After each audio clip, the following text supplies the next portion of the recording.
In the headlines, relatives of Kaduna Abuja train attack cry out as terrorists threaten to kill victims in 7 days. Gunmen invade Catholic church in Katsina, abduct 2 priests. Husband of murdered pregnant woman in Anambra speaks, says wife pleaded with killers to spare children. And on the foreign scene, 300 displaced, others injured in Columbia River flood. Hello and welcome to Trust TV News Update. I am Ibrahim Yusuf.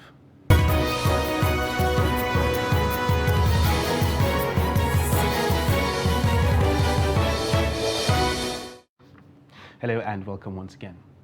A new video of some passengers abducted by gunmen during the Abuja-Kaduna train attack has been released. In the short clip, 6 passengers, including a Pakistani, were seen sitting and kneeling in front of the camera with a gun-wielding man in a green balaclava marshalling them. Some of the victims who spoke appealed to the federal government to heed the demands of their abductors to ensure their release. Mohammed, the Pakistani, urged both the Nigerian government and the authorities of his home country to come to the victims' aid. An unnamed victim in hijab reiterated the plea amid tears, adding that she is in captivity alongside her family. Recent reports said the abductors have threatened to start killing hostages in 7 days if their demands are not met. The terrorists demanded the release of their children, who they said are in the custody of the Nigerian army. Before they would consider any passenger. My name is Mariama Abubakar. I was kidnapped on the train from Abuja to Kaduna. We're appealing to everybody that is in the position to please come to our aid and give our abductors their demands so that they can let us go. I am here with my entire family. Meanwhile, families of the abducted passengers of the Abuja-Kaduna train attack have appealed to the government to release the children of the abductors of their relatives from detention so that the terrorists can in turn release the passengers in captivity.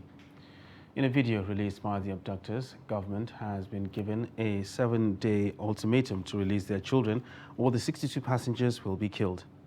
At a press briefing on Wednesday morning, the relatives of the victims said they are ready to take the children of the terrorists to the forest, only if government can do the needful to save their loved ones.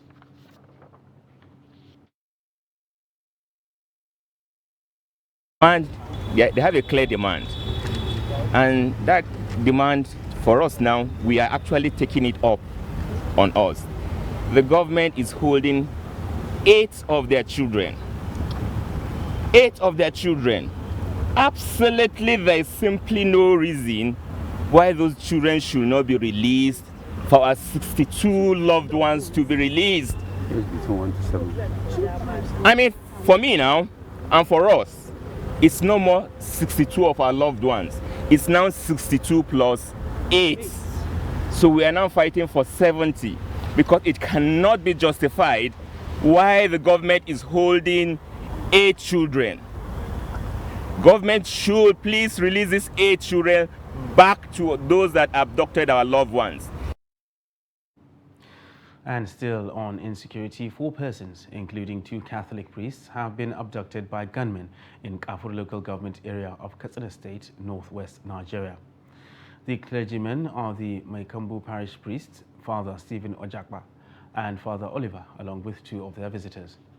Terrorists invaded St. Patrick Catholic Church at Gidam Maikambu at about 1 a.m. on Wednesday. Although police authorities in the state are yet to confirm the incident, residents said the gunmen stormed the community in their numbers, but this time without motorcycles. The police spokesman SP Gambo Isa said the command has not received any report regarding the incident.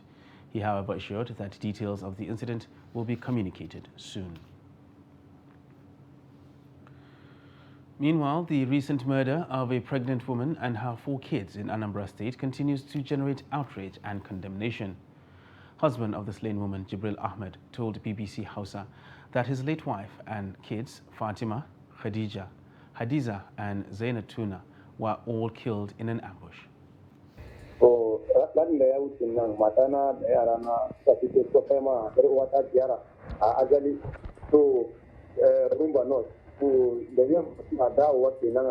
Last week, my wife and her children paid homage to my sister in Orumba North local government.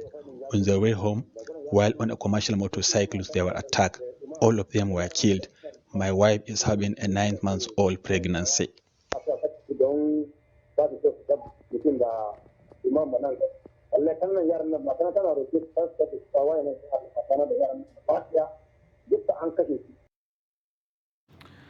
And at least 15 farmers were reportedly killed on Tuesday when bandits stormed Gakurdi village in Jibia local government area of Katsina state.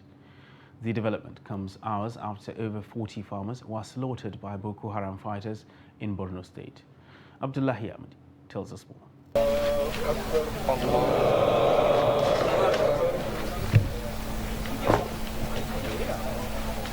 Gakurdi village is just a stone throw to Magama, a border town in Jibia local government whose inhabitants are mostly traders and farmers. The village has been deserted as women and children have fled to Niger Republic, Katsina and Jibia town for safety. People of Gakurdi village say their problem was triggered by the terrorists acquiring intelligence that they were acquiring weapons to protect themselves from incessant attacks of bandits and their collaborators. The Katsina State Commissioner of Police, Idris Dauda Dabam, while commiserating with the families of the deceased and people of the village, gave assurances that the command would do everything possible to avert reoccurrence of the ugly incident. The police team and the military team came here to assess the situation and to know the way forward.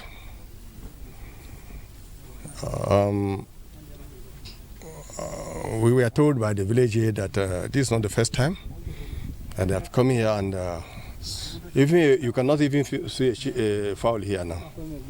All have been taken away by the hoodlums, the terrorists, and today they came and killed 12 people, bombed some houses. The chairman Jibia local government, Bashir Maitan, who led the police to the village, has promised to provide support and other logistics for security personnel to carry out their work with ease. The chairman said most of the people in the security-prone communities have been living in fears and uncertainty, a situation he said must be reversed to allow the farming communities participate in this year's farming activities. So these people were killed. We consider this as a destiny from God. They did not harm anybody, but they were attacked and killed. May their souls rest in peace. Amen. The villagers, while commending the state government, the CP and the Jibia local government chairman, called for the deployment of more security personnel to the area for peace to reign. The terrorists have already made us poor. They have rustled all our domestic animals. We don't have anything now. Even if you want to flee this community to a more passive, safer place, we have nothing to start with, and we are poor. With this situation, we are really living a miserable life full of uncertainty. We are not sure when and where the terrorists will strike again. Communities of Jibia local government have consistently been coming under attacks for the last 6 years, which has devastated the economy of the people who are mostly traders and farmers. Abdullahi Ismail, Trust Television News, Katsina. The 2023 political season is in full swing, and politicians are using every trick in the book to get votes of Nigerians. Chairman Dabeng speaks with politician and political analyst Kunle Lawal on the use of slogans and its impact during campaigns. The report. Slogans have, over the years, been a major tool during political campaigns. The slogan often highlights the agenda or stance of the politician. However, is it the truth or just another tactic? I would say some of those slogans are not there to actually change voters' minds. The kind of slogans I've seen, which I kind of find funny, are things that actually are trying to mock another aspirant or try to show that They are different from the norm in a more, I wouldn't say democratic competition, but more in a, sometimes a party stance or I'm better than him. And you know, these messages do not actually intrigue voters. I think it's more of an ego rush between two chickens. Sing-song slogans are often chanted in rallies by excited Nigerians, but do they actually believe what they chant? And most importantly, how much does the slogan play in influencing the decision of the voters? A presidential candidate has the unifier. Somebody has follow President Wesabi. What does those mean? Does that really intrigue you as part of the electorate? I don't know, maybe my standards are high. I think the only one we've seen that kind of makes sense a bit is We Move, and the problem with that is we move to where? And that's a question nobody asks. Whatever the slogan is, at the end of the day, what is often remembered is how much the politician or party adhered to the promises inferred by the slogans. Nigerians, for instance, voted for change in 2015, and what type of change has been delivered still remains a subject of debate in the polity. Chamun Dabeng, Trust TV News, Abuja. And still talking politics, the former governor of Akwa Ibom State, Godswill Akpabio, has kicked against micro-zoning the presidential ticket to the southeast by the ruling All Progressives Congress. Akpabio, who was in Yola to canvass APC delegates' vote ahead of the party's presidential primary, insisted that competence should not be jettisoned for any reason during the primary.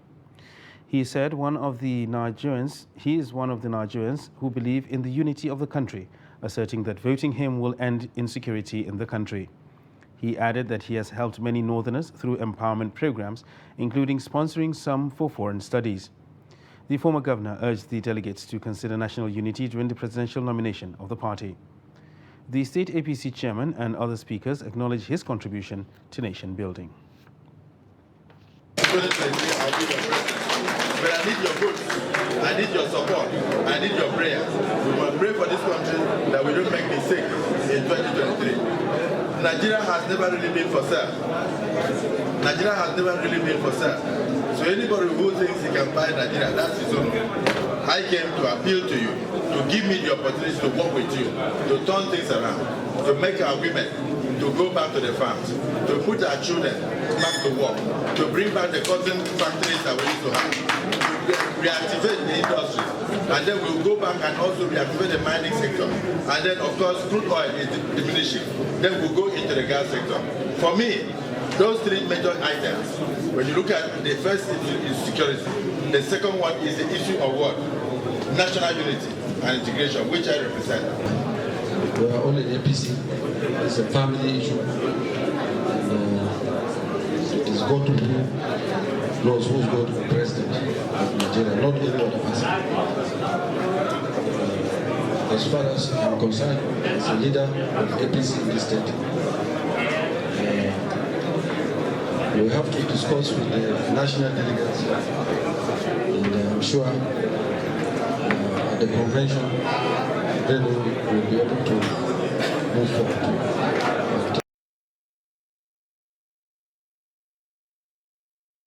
Now, the politics of godfatherism is popular in the Nigerian political system. Godfatherism is used to describe a situation where a senior politician mentors and installs a mentee to run for a political position while being answerable to the mentor, otherwise known as godfather. Ibrahim Ismail examines the views of politicians on political godfatherism in Gombe State. The report. Abubakar Habu Ma'azu is a politician in Gombe State. He was a youth leader of the People's Democratic Party (PDP) in Gombe during the tenure of former governor Danjuma Goje. Goje is Habu's political godfather, but they now have some differences, and Habu is contesting against his boss for the position of Gombe Central Senatorial District, a seat Goje has been occupying for more than a decade. That is why I told you the godfather always wants to maintain his position. Goje has been in power for almost 24 years.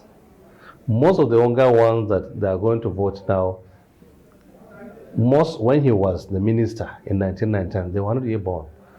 Some of those that are born, maybe they are 18, they were 8, 5, not more than 10 years now, but he's still in power. But he doesn't want to go.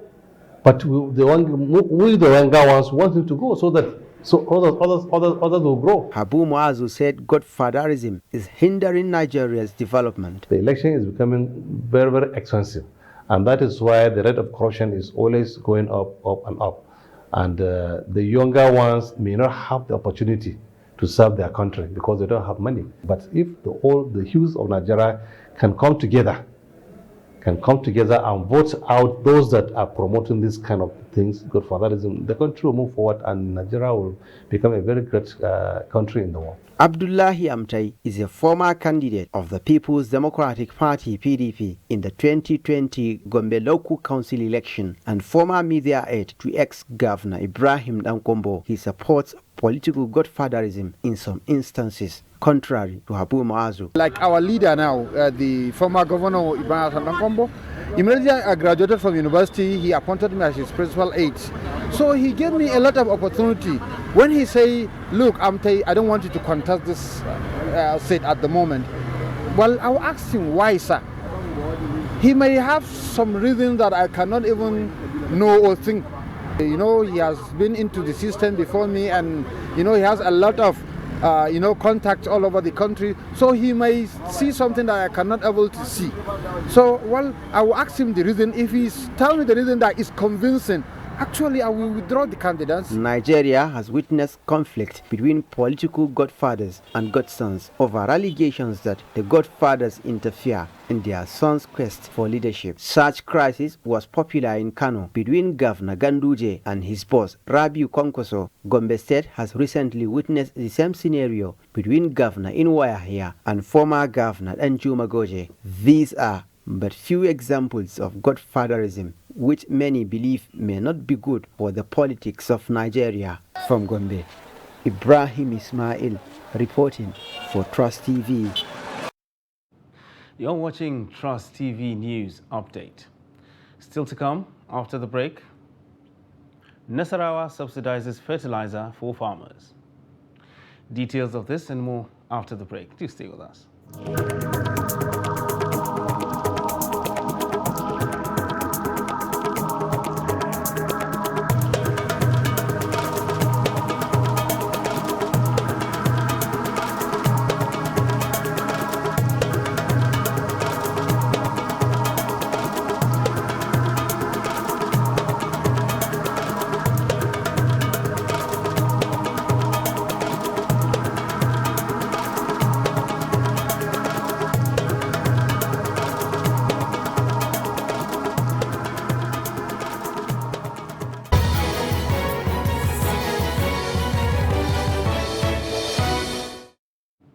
Welcome back and thanks for staying with us on Trust TV News Update. Now let's take a look at our top stories. Relatives of Kaduna Abuja train attack cry out as terrorists threaten to kill victims in 7 days. And gunmen invade Catholic Church in Katsina, abduct 2 priests. Moving on to other news now, the federal government says it will spend 999 million naira daily to feed approximately 10 million pupils in the National Homegrown School Feeding Program, NHGSFP, nationwide. Team lead of the program, Aisha Digil, revealed this Tuesday in Abuja at a stakeholders meeting in disbursement modalities for the review of cost of feeding. She said the Minister of Humanitarian Affairs, Disaster Management and Social Development, Sadia Umar Farouk, had got the approval to spend 100 naira per person daily for the feeding program. She said 9,990,862 pupils from primary 1 to 3 will now be fed with 100 naira daily for 20 days in a month, amounting to 999,086,200 daily. She said the program will work to eliminate poor implementation practices. And at least 20,700 bags of NPK fertilizer are to be sold to farmers at the subsidized rates of 10,000 naira each in Nasarawa State.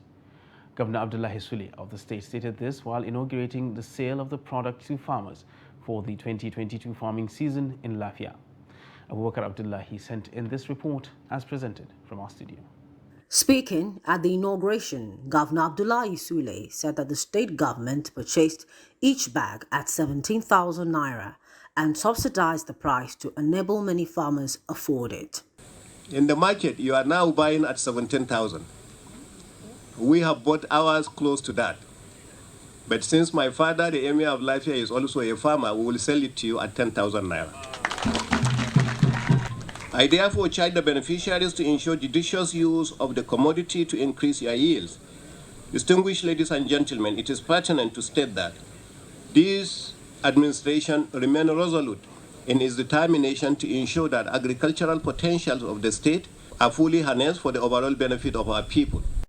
While explaining that the state is endowed with fertile land and good climatic condition suitable for the production of arable crops for both domestic and foreign consumption, Governor Sule also vowed to deal with anyone involved in profiteering of diversion of the fertilizer. Let me categorically warn that those handling the fertilizer sales will be held responsible for any anomaly in the distribution in their respective domain. Coordinators at various levels are to ensure remittances of sales, the designated bank account, as any misappropriation will be meted with appropriate sanction. Governor Sule further called on members of the public, especially farmers, to report any abnormality that may arise in the process selling the government fertilizer.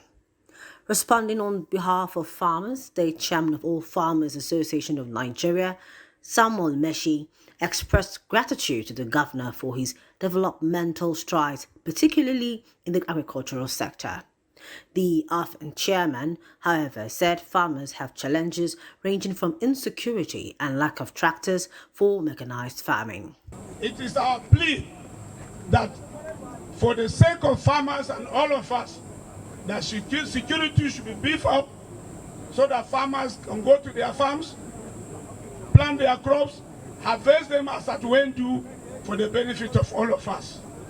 The other problem is that of farm power, farm tractors. In Nasarawa State, the farmers are faced with lack of farm power to help them cultivate their farms. He appealed to the governor to further reduce the price of the fertilizer and offer tractors on loan to farmers in the state. United Nations Children Education Fund says it will scale up its education support in conflict-affected communities in Borno State to ensure that children, especially girls, have access to education. UNICEF Education Manager Paula Ripamonti, who disclosed this, said its intervention project has also supported over 20,000 out-of-school youth with vocational skills. The report. According to UNICEF, the EduTrack System and Psychosocial Support Project, which wraps this month, has provided 102,859 children access to inclusive, equitable and quality education in safe and learning environments during the peak of insurgency in the state. UNICEF Education Manager Paola Ripamonti said it also supported 29,985 out-of-school youth and adolescents with vocational skills, reconstructed and rehabilitated 30 schools, 58 temporary learning sheds to support over 300,000 children, and also established 28 training centers across 6 local government areas. The project has also facilitated the mainstreaming of psychosocial support to children through the formal education with a community-based structure. A total of 1,500 teachers, of which 51% female, working in learning facility and child-friendly spaces, including in IDP camp. Mainstreaming psychosocial support in education enhances academic learning and help conflict-affected children develop coping skills in the face of adversity.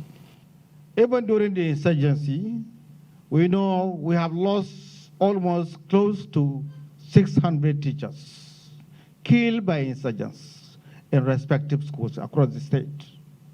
I was expecting at least one of the organizations to come in and support this category of children or widows that were left by our teachers. As we all know, the program has come to an end, but please and please, we are pleading for our donors to look back, think, rethink, and revisit these things so that our youths shouldn't be left just like this. They need to be given a startup kit. Maybe we can collaborate together. The EduTrack tool is one among other interventions by UNICEF, the European Union's support to response, recovery and resilience project to increase the resilience of communities and expand education opportunities and safe spaces. And now look at the foreign scene, where nearly 300 people have been evacuated after a major landslide caused by a river flood left residents homeless and staying at shelters in Santa Rosa de Cabal in Colombia. At present, the community reports nearly 7 households flooded and unlivable, while 10 persons were lightly injured and 2 people had to be hospitalized. Authorities are already on site and attempting to remove the debris and assist in water removal efforts. And in sports, the UK government has approved the £4.25 billion takeover of Chelsea by a consortium led by LA Dodgers co-owner Todd Boehly. The London club was put up for sale in March before owner Roman Abramovich was sanctioned over his links to Russian President Vladimir Putin. On Tuesday, the Premier League said the consortium had passed its owners and directors test. Chelsea had been operating under a special government license which expires on May 31st. The government does not want Abramovich to receive any of the proceeds from the sale, which will instead go into a frozen bank account to be donated to charity. Earlier this month, the deal had seemed close to collapse over concerns proceeds will not reach good causes, as promised by Abramovich. Several parties expressed an interest, but Chelsea agreed to sell to the Boehly-led consortium earlier in May. And that wraps up Trust TV News Update for this hour. For more news, you can subscribe and follow us across all our social media platforms. I am Ibrahim Yusuf. Thanks for watching.